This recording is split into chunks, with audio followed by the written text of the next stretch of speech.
शक्ल देख के आपको लगेगा कि इसको तो कोई चौकीदार भी ना बनाए, लेकिन कैसे बना बॉलीवुड का सबसे बड़ा खलनायक। हिंदी फिल्म इंडस्ट्री में खलनायक डैनी का एक अलग ही रुतबा देखने को मिला। ये बॉलीवुड के उन उम्दा कलाकारों में से एक हैं जो करीबन 5 दशकों से लगातार फिल्म इंडस्ट्री से जुड़े हुए हैं और आने वाले समय में भी वो इंडस्ट्री की कई सारी बड़ी फिल्मों का हिस्सा भी बनने वाले हैं। डैनी की बात करें तो उनका शानदार फिल्मी करियर रहा है, जिन्होंने अपने जमाने के कई दिग्गज कलाकारों को अपने बेहतरीन अभिनय से साथ भी दिया। फिर चाहे वो घातक फिल्म के सनी देओल हो या फिर अमिताभ बच्चन, ये सभी कलाकारों को डैनी अपने बेहतरीन कलाकारी से मात दे चुके हैं। वैसे डैनी हमेशा से ही अपने खलनायक लुक के लिए काफी ज्यादा फेमस रहे हैं, लेकिन कई सारी फिल्मों में उन्होंने अपने पॉजिटिव किरदार से भी लोगों का दिल जीता। इसी कड़ी में हम आपको डैनी के जीवन से रूबरू करवाने वाले हैं कि कैसे ये फिल्म इंडस्ट्री में आते हैं और कैसे इंडस्ट्री में आते ही उन्हें बेइज्जत किया गया। यहाँ तक कि इनकी शक्ल को देखने के बाद कई लोगों ने कहा था कि इस शक्ल के साथ तो तुम इंडस्ट्री में एक्टर तो क्या, वॉचमैन भी नहीं बन पाओगे। लेकिन दोस्तों, उन्हीं लोगों के मुंह पर डैनी ने ऐसा करारा तमाचा मारा कि सब बस देखते रह गए। 25 फरवरी साल 1948 के दिन सिक्किम में डैनी का जन्म हुआ। उनका परिवार हॉर्स राइडिंग से जुड़ा हुआ था। डैनी शुरू से ही इंडियन आर्मी ज्वाइन करना चाहते थे, लेकिन उनकी मां ने ऐसा करने से मना कर दिया। एक्टर डैनी ने अपना करियर हिंदी फिल्म इंडस्ट्री में बनाने की सोची, लेकिन हिंदी फिल्म इंडस्ट्री की तरफ जब उन्होंने रुख किया तो यहाँ पर उनका स्वागत नहीं हुआ, बल्कि इनके शक्ल और रंगरूप को देखने के बाद कई लोगों ने यहाँ तक कह दिया कि इस शक्ल के साथ अगर तुम एक्टर बन गए तो हम इंडस्ट्री ही छोड़ देंगे। कई लोगों ने तो इन्हें वॉचमैन और नौकर के रोल मिलेंगे ऐसा भी कहा, और कई लोगों ने तो कहा कि ये भी नहीं मिलेगा। लेकिन डैनी जानते थे कि उन्हें क्या करना है और उन्होंने कभी भी लोगों की बातों पर ध्यान ही नहीं दिया। जी हाँ, साल 1970 में इनकी पहली फिल्म मेरे अपने आती है, जिस फिल्म में उन्होंने छोटा सा किरदार निभाया था। लेकिन इस फिल्म को करने के बाद उन्होंने कभी पीछे मुड़कर नहीं देखा। यहाँ हम आपको ये भी बताना चाहेंगे कि साल 1975 में आई फिल्म शोले में सबसे पहले गब्बर वाला किरदार अमजद खान को नहीं बल्कि डैनी को ऑफर हुआ था। लेकिन उस समय डैनी अपनी कई सारी फिल्मों के डेट के चलते इतना ज्यादा बिजी थे कि उन्होंने रमेश सिप्पी की इस बड़ी सी ऑफर को ठुकरा दिया था। और जैसा कि आप सभी जानते हैं कि गब्बर वाला किरदार निभाकर अमजद खान को कितनी सारी प्रसिद्धि मिली, लेकिन इसके बाद डैनी ने अपने अभिनय के दम पर एक बड़ा मुकाम हासिल कर लिया और शायद ही कोई इतना बड़ा बन पाएगा, क्योंकि फिल्मों में ना सिर्फ विलन के बाकी कई सारे डिफरेंट रोल भी उन्होंने निभाए। वैसे हम आपको बता दें कि डैनी का असली नाम शेरिंग फिंसो डेंग जोम्पा है, लेकिन ये नाम लेना इतना कठिन था कि फिर जया बच्चन ने उनका नाम बदलकर डैनी रख दिया, जो काफी ज्यादा फेमस हुआ। शुरुआती दिनों में डैनी काफी संघर्ष के दौर से गुजरे थे। उस वक्त डैनी को फिल्म जरूरत में काम मिला और इस फिल्म में काम मिलने के लिए जया बच्चन ने भी डैनी की मदद की थी और गुलजार से कहकर फिल्म में उन्हें काम मिला। लेकिन उन्हें असली सफलता मिली साल 1973 में फिल्म धुंध से।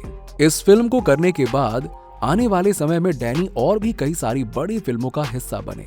70 के दशक में डैनी हर किसी फिल्म में विलन के किरदार में नजर आते थे। उनकी चमचमाती आंखों में जोश देखने को मिलता था, जिससे उस समय के कई सारे बड़े और दिग्गज कलाकार भी डर से कांप जाते थे। डैनी की आवाज भी अलग ही थी, जिसकी वजह से उन्हें हिंदी फिल्म इंडस्ट्री में एक अलग ही पहचान मिल गई। जब उनकी एंट्री होती थी तो सिनेमा घरों में दर्शक तालियों से उनका स्वागत करते थे। उन्होंने अपनी अलग पहचान बनाते हुए हिंदी सिनेमा में अनेक वर्षों तक अपनी छाप छोड़ी और आज भी उनकी प्रसिद्धि लगातार कायम है। हिंदी फिल्म इंडस्ट्री में अपने अब तक के करियर में डैनी ने अलग ही मुकाम हासिल किया। एक्टिंग के अलावा डैनी और भी कई सारे शौक रखते हैं।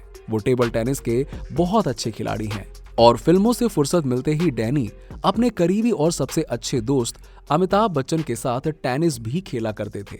इसके अलावा उन्हें गाना गाने का भी बड़ा शौक रहा है। सादगी भरी जिंदगी जीने वाले डैनी हमेशा सादगी भरे रहे और हमेशा से ही लाइमलाइट से दूर रहना पसंद करते थे। तभी तो उनकी कंट्रोवर्सी हिंदी फिल्म इंडस्ट्री में ना के बराबर है, क्योंकि वो कैमरे के सामने आते ही नहीं थे। वो रोजाना सुबह 5 बजे योगा के साथ अपने दिन की शुरुआत करते हैं। डैनी हमेशा मीडिया से दूरी बनाए रखने में विश्वास रखते हैं और यही वजह है कि उनकी निजी जिंदगी या फिल्मी करियर को लेकर किसी भी तरह की अफवाह बहुत ही कम सुनने को मिलती है। वैसे डैनी को लेकर कई सारे किस्से भी फेमस रहे हैं। यहाँ हम आपको ये भी बताना चाहेंगे कि अमिताभ बच्चन के साथ उनकी जोड़ी सबसे ज्यादा पसंद की गई और अमिताभ बच्चन के साथ उनका एक मशहूर किस्सा भी रहा है। आपको बता दें कि अमिताभ बच्चन के डर की वजह से डैनी करीबन 18 सालों तक उनके साथ काम करने से बचते रहे। इसके पीछे की एक वजह भी थी। ऐसा नहीं था कि अमिताभ और डैनी के बीच कोई मनमुटाव था। दरअसल हुआ यूं कि जब भी डैनी को अमिताभ के साथ कोई भी फिल्म ऑफर होती थी तो डैनी को लगता था कि अमिताभ के सामने उनकी इमेज फीकी पड़ जाएगी। अगर फिल्म हिट हुई तो पूरा का पूरा क्रेडिट अमिताभ बच्चन को मिल जाएगा। अब उस वक्त अमिताभ बच्चन सुपरस्टार बन चुके थे और उनका बड़ा नाम हो चुका था। यही सिलसिला करीबन 18 सालों तक चलता रहा। डैनी को अमिताभ के साथ फिल्मों का प्रस्ताव मिलता रहा लेकिन वो इसे रिजेक्ट करते रहे। आखिरकार 18 सालों के लंबे समय के बाद फिल्म हम में अमिताभ बच्चन के साथ काम करने के लिए डैनी ने हाँ कर दिया। इस फिल्म में अमिताभ बच्चन और डैनी के अलावा और भी कई सारे कलाकारों ने काम किया, जिसमें गोविंदा और रजनीकांत समेत कादर खान, अनुपम खेर जैसे कई सितारे नजर आए। ये फिल्म सुपर डुपर हिट हो गई थी। डैनी ने अपने शानदार फिल्मी करियर के दौरान करीबन 190 से ज्यादा फिल्मों में काम किया, जिसमें अग्निपथ, हम, खुदा गवाह और घातक जैसी हिट फिल्में शामिल हैं। इन सभी फिल्मों में डैनी ने अलग अलग किरदार निभाए। इसके अलावा डैनी की लव लाइफ भी किसी से छुपी नहीं है। जब कभी भी हिंदी में डैनी के लव अफेयर की चर्चा की जाएगी तो उनका नाम सबसे पहले परवीन बॉबी के साथ में जोड़ा जाएगा। 70 के दशक में परवीन बॉबी और डैनी का प्यार परवान पर चढ़ा हुआ था। डैनी परवीन का पहला प्यार थे, जिनसे वो बहुत ज्यादा प्यार करती थी। दोनों की पहली मुलाकात फिल्म धुएं की लकीर के सेट पर हुई थी। यहीं से दोनों के बीच में दोस्ती हुई और वो एक दूसरे को डेट करने लगे। हालांकि बात सिर्फ डेट करने तक सीमित नहीं थी। परवीन और डैनी उस समय लिव इन में रहने लग रहे थे। हालांकि 4 सालों तक एक दूसरे को डेट करने के बाद दोनों ने अपनी राहें जुदा कर लीं, लेकिन उसके बाद भी ये दोनों एक अच्छे दोस्त रहे। मीडिया रिपोर्ट्स में इस बात को लेकर कहा जाता है कि परवीन बॉबी डैनी से बेइंतहा मोहब्बत करती थी। अलग होने के बाद भी वो उन्हें खोना नहीं चाहती थी, इसीलिए ब्रेकअप के बाद भी दोस्ती का रिश्ता बनाए रखा। परवीन अक्सर डैनी के घर बिना बताए आया जाया करती थी, जिसकी वजह से डैनी की गर्लफ्रेंड कीम को काफी परेशानी होती थी। इस बात का खुलासा खुद डैनी ने फिल्म फेयर को दिए एक इंटरव्यू के दौरान किया था। डैनी का इस पर कहना था कि 4 साल तक एक दूसरे को डेट करने के बाद मैंने किम को डेट करना शुरू कर दिया। तो वहीं परवीन बॉबी ने कबीर बेदी को, अक्सर वो मेरे घर पे आया जाया करती थी और हम भी उनके घर पे आया जाया करते थे। हालांकि डैनी और परवीन बॉबी ब्रेकअप के बाद भी अच्छे खासे दोस्त थे। दोनों का घर आसपास ही था, इसीलिए परवीन बॉबी अक्सर उनके घर जाती थी, जिससे डैनी की गर्लफ्रेंड किम को काफी ज्यादा तकलीफ होती थी।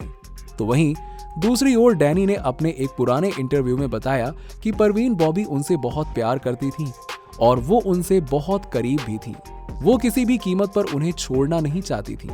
ये बात महेश भट्ट को भी पता थी, जो उन दिनों परवीन बॉबी को डेट कर रहे थे। महेश ने डैनी से ये तक कह दिया था कि वो परवीन से बात करते रहें। हालांकि एक दिन ऐसा भी आया जब परवीन बॉबी अमिताभ से डरने लगी थी, जिसके पीछे की वजह डैनी ने बताया कि परवीन बॉबी एक बीमारी से लड़ रही हैं, जिसकी वजह से वो अमिताभ से डरती थीं और उन्हें ऐसा लगता था कि अमिताभ उन्हें मारना चाहते हैं। एक इंटरव्यू में अमिताभ ने मेरी तारीफ की, जिसकी वजह से परवीन बॉबी ने मुझसे रिश्ता तोड़ दिया और मुझे घर भी नहीं आने देती थी। तो दोस्तों, कुछ इस तरीके की कहानी है अभिनेता डैनी की और उनका एक शानदार फिल्मी सफर इस तरह का रहा और करीब अपने 5 दशकों से लगातार उन्होंने हिंदी फिल्म इंडस्ट्री की कई सारी बड़ी फिल्मों में काम करते हुए लोगों का भरपूर मनोरंजन किया और आने वाले समय में उनका जलवा देखने को मिलेगा। दोस्तों, आने वाले समय में ये और भी कई सारे फिल्मों का हिस्सा बनते रहेंगे और ऐसे ही दर्शकों का भरपूर मनोरंजन करते रहेंगे। वैसे आपको ये वीडियो कैसी लगी नीचे लाइक और कमेंट्स के जरिए जरूर बताइएगा। ऐसे ही और भी इंटरेस्टिंग वीडियोस के लिए देखते रहिए फिल्मी टॉक, हर उस चीज के लिए जो आप जानना चाहते हैं।